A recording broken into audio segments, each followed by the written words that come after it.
అందరికీ నమస్తే అండి. దేశ రాజకీయాల్లో 2027 సంవత్సరం అత్యంత కీలకం కాబోతోంది. మనకు ఆల్రెడీ ఈ 2026లో 5 రాష్ట్రాల్లో శాసనసభ ఎన్నికలు జరిగాయి.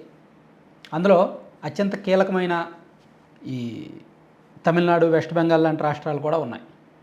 సో ఇప్పుడు 2027లో దేశ రాజకీయాలకు వెన్నెముక కేంద్ర బిందువు లాంటి ఉత్తరప్రదేశ్ ఎన్నికలు జరగబోతున్నాయి. ఇవి 2027 మార్చి. అలాగే పంజాబ్, ఉత్తరాఖండ్, గోవా, మణిపూర్ ఈ 4 రాష్ట్రాల అసెంబ్లీలు కూడా 2027 ఫిబ్రవరి, మార్చి నాటికి పదవీకాలం పూర్తయి ఎన్నికలు జరగబోతున్నాయి. అలాగే 2027 చివరిలో గుజరాత్లో ఎన్నికలు జరగబోతున్నాయి. గుజరాత్ అసెంబ్లీకి, అలాగే హిమాచల్ ప్రదేశ్ అసెంబ్లీకి కూడా. సో ఇప్పుడు ఆల్రెడీ ఉత్తరప్రదేశ్లో ఎన్నికల వేడి మొదలైంది. రాజకీయ పార్టీల మార్పులు చేర్పులు కూడా మొదలయ్యాయి.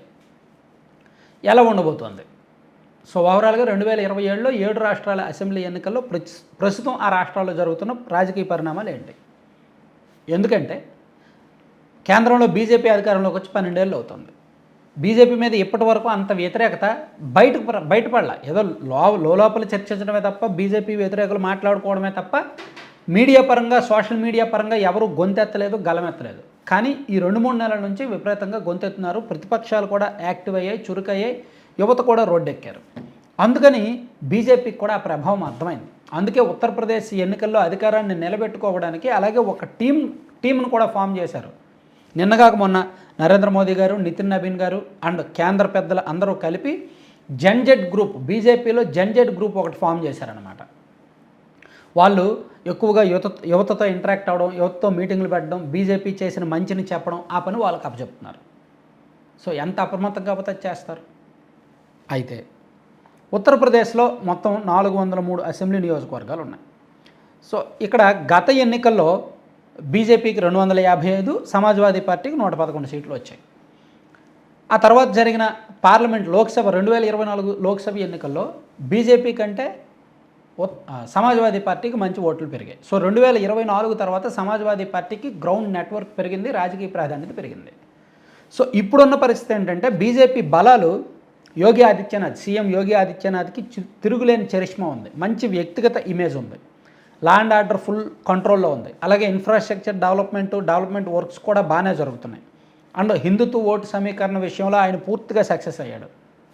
అండ్ కేంద్ర రాష్ట్ర ప్రభుత్వాల వెల్ఫేర్ నెట్వర్క్ కావచ్చు, ఎన్డీఏలోని మిత్రపక్షాలకు ప్రాధాన్యత ఇవ్వడం, సామాజిక సమీకరణాలు పాటించడం, ఇదంతా కూడా బీజేపీకి బలాలు. అయితే వరుసగా 10 ఏళ్ళు అధికారంలో ఉండేసరికి కొంత వ్యతిరేకత ఉంటుంది, ప్రభుత్వ వ్యతిరేకత, అలాగే నిరుద్యోగుల్లో విపరీతమైన వ్యతిరేకత ఉంది, దాంతోపాటు అవినీతి పెరుగుతోంది అంటున్నారు. సో ఇలా అండ్ యోగి ఆదిత్యనాథ్ వ్యతిరేక వర్గాలు కొంతమంది బీజేపీలోనే పావులు కదుపుతున్నారు. ఇవన్నీ బీజేపీకి మైనస్లు.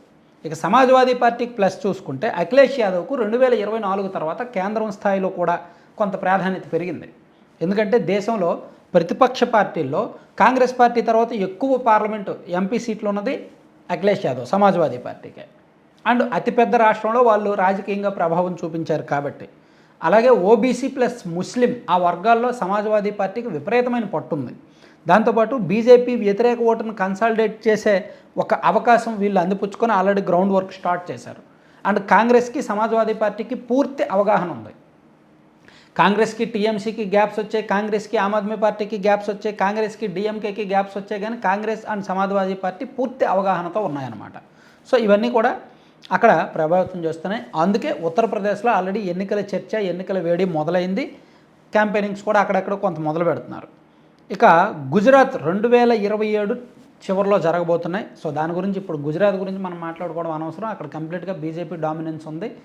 అయితే అక్కడ కాంగ్రెస్ పార్టీ పుంజుకునే ప్రయత్నం చేస్తున్నప్పటికీ బలమైన నరేంద్ర మోదీ అండ్ అమిత్ షా ఫ్యాక్టర్ గుజరాత్లో మూలాల్లోకి వెళ్ళిపోయింది.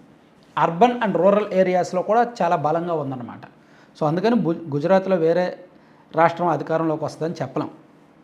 ఇక ఉత్తరాఖండ్ చూసుకుంటే బీజేపీకి ఉత్తరాఖండ్ కూడా పర్లేదు, ఫేవర్గా అనుకూలంగానే ఉంది. ఎందుకంటే ఇక్కడ బలమైన నాయకత్వం అండ్ బలమైన హిందూ ఓట్ బ్యాంకు అదంతా కూడా వీళ్ళకు అనుకూలంగా మారాయి. And Hindu uniform civil code వంటి ఇష్యూస్ వీళ్ళకి అనుకూలంగా మారాయి. అండ్ మోడీ ఫ్యాక్టర్ ఇక్కడ బలంగా ఉంది. అయితే బీజేపీ మీద కొంత ప్రభుత్వ వ్యతిరేక ఓటు కావచ్చు, నిరుద్యోగులు కావచ్చు, మైగ్రేషను, యువత సమస్యలు ఇవన్నీ కొంత వ్యతిరేకంగా మారినప్పటికీ అధికారాన్ని అయితే దించవు. వీళ్ళకి 2022లో బీజేపీకి 47 సీట్లు వచ్చాయి. ఉత్తరాఖండ్లో మొత్తం 70 ఉంటే 47 వచ్చాయన్నమాట. ఈసారి తగ్గితే ఒక 5-6 తగ్గుతాయి తప్ప మరీ అధికారాన్ని కోల్పోయేంత అయితే ఉండదన్నమాట. ఇక గోవాలో కూడా జరగబోతున్నాయి. ఇక్కడ కొంచెం చిన్నది. ఇక్కడ బీజేపీ ప్రస్తుతానికి బలంగా ఉంది. గోవాలో మొత్తం 40 సీట్లు ఉన్న గోవాలో 21 సీట్లు వస్తే అధికారంలోకి వస్తారు. బీజేపీ 28 గెలుచుకొని బలంగా ఉంది. అయితే ఇక్కడ ప్రస్తుతానికి కాంగ్రెస్ ప్లస్ ఆమ్ ఆద్మీ పార్టీ ఇతర ప్రతిపక్ష పార్టీలు కలిసి కూటమిగా వెళ్ళే అవకాశం ఉంది. అదే జరిగితే ఇక్కడ బీజేపీకి కష్టమనే ఉంటున్నారు. సో బీజేపీ ఆర్గనైజేషన్ బలంగా ఉన్నప్పటికీ అండ్ ప్రమోద్ సావంత్ గవర్నమెంట్ కొనసాగుతున్నప్పటికీ ఇలా కొన్ని ఇబ్బందులు ఉన్నాయి గవర్నమెంట్కి వ్యతిరేకతది. ఇక పంజాబ్లో చూసుకుంటే అత్యంత కీలకమైన రాష్ట్రం ఇది. పంజాబ్లో ఆమ్ ఆద్మీ పార్టీ అధికారంలో ఉంది.